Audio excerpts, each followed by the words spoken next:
Hello everyone, good morning সবাইকে। আশা করি তোমরা সবাই খুব ভালো আছো। আমিও বেশ ভালো আছি।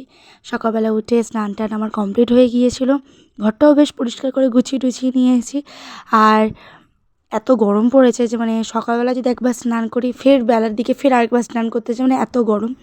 আর এই যে পাকা একটু হাওয়া খাচ্ছে, এই যে বাবাজি এসে হাজির।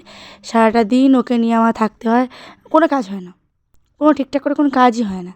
বাবাজি একটু যদি ঘুমায় তারপরে আমি কোনো ভিডিওর ভয়েস ওভার দিতে পারি। আর নয়তো ও যদি আমার কাছে থাকে তো ঠিকঠাক করে ভিডিওর ভয়েস ওভারও দেওয়া হয় না, ব্লগের ক্লিপও নেওয়া হয় না, কিচ্ছু হয় না। এই যে বাবাজি এসে সারাক্ষণ এদিক ওদিক এদিক ওদিক, বিছানার এ প্রান্ত থেকে ও প্রান্ত, কখন যে সেকেন্ডের মধ্যে চলে যাবে কোনো ঠিক নেই। আর কদিন আগে ওর হয়েছিল, 1-2 দিন হচ্ছে ওর ভ্যাকসিনেশন হয়েছিল। তারপরেও বাবাজির কোনো থির নেই। আর দুপুরবেলা চচ্চড়ি হয়েছিল, থোড় দিয়ে চচ্চড়ি, মাইমুনি একটা কি আলু দিয়ে চচ্চড়ি করেছিল, ছাটের তরকারি হয়েছিল আর ডিমের তরকারি হয়েছিল। আর যে আমরা খেতে বসেছি, বাবাজি এসে হাজির। আজকে দাদা ছোটু এসেছিলো, বেশিক্ষণ থাকিনি, চলে গেছে। বাসন টাসন মাজা হয়ে গেছে। আর কি অবস্থা! আর এরা আমার ঘর ছাড়লো না। জামা কাপড়গুলো সেই ভিজে ছিল, মেলে দিয়েছিলাম, শুকনো হয়নি, বিছানার পরে রেখেছে। দুটো মিলে কি করছে, এই যে জামা কাপড়গুলো, কাঁচা জামা কাপড় এখনো পাট করা হয়নি। আর এই যে পিসি ভাইপো মিলে আমার টপটাকে এমনভাবে পরি যে পুরো সেই জাপানিজ কিমোনো লাগছে। দেখো কিমোনো, আচ্ছা পুরো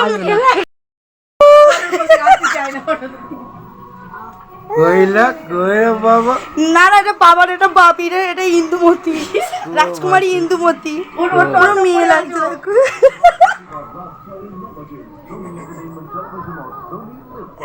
পুরো ইন্দুমতি, ইন্দুমতি প্রিন্সেস। দেখো আমার টপটা কিভাবে পড়েছে। পাপা না, এটা বাবা না, এটা বাবলি। দেখ না কিভাবে রয়েছে, চুপচাপ আছে। দেখো মেয়ের বড় ও সেরেছে তো, আমি নিচ্ছি এখন। আর আমি আবার স্নান করেছি, কিন্তু তারপরেও ঘেমে গেছি।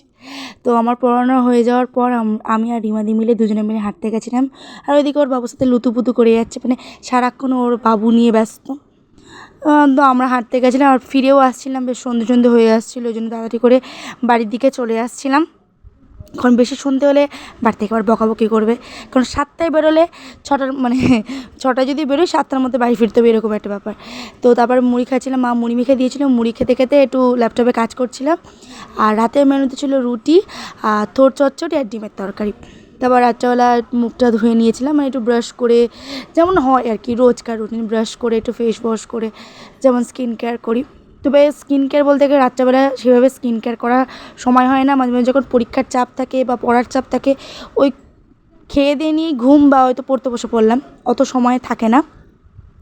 আর এই গরমে স্কিন কেয়ার মানুষ কী করবে, সব তো গলে গলে পড়ছে। কারণ তাও রাত্রেবেলা কালকে একটু গাটা ধুয়েছিলাম, একটু ঠান্ডা ঠান্ডা ভাব ছিল, তাই আমি একটুখানি স্কিন কেয়ার করে নিচ্ছিলাম।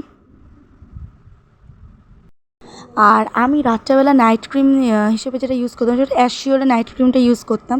তবে ডেলি বেসিসে ইউজ করা আমার হয় না, কারণ কবে ইউজ করছি আমার ভুলে যাই। আমি নারকেল তেলও ইউজ করি। তারপরে একটু চুল টুল বেঁধে নিচ্ছিলাম আমি। আর তারপরেও ঘেমে নিয়ে একাকার আমি। ফ্যান চলছে কিন্তু হাই স্পিড ফ্যান আমার ঘরে, তাও এত গরম, তাও ভীষণ গরম। ওকে, টাটা সবাইকে, গুড নাইট। সবাই ভালো থাকবে, সুস্থ থাকবে। আবার আস্তে আস্তে সব ব্লগ আসবে। টাটা।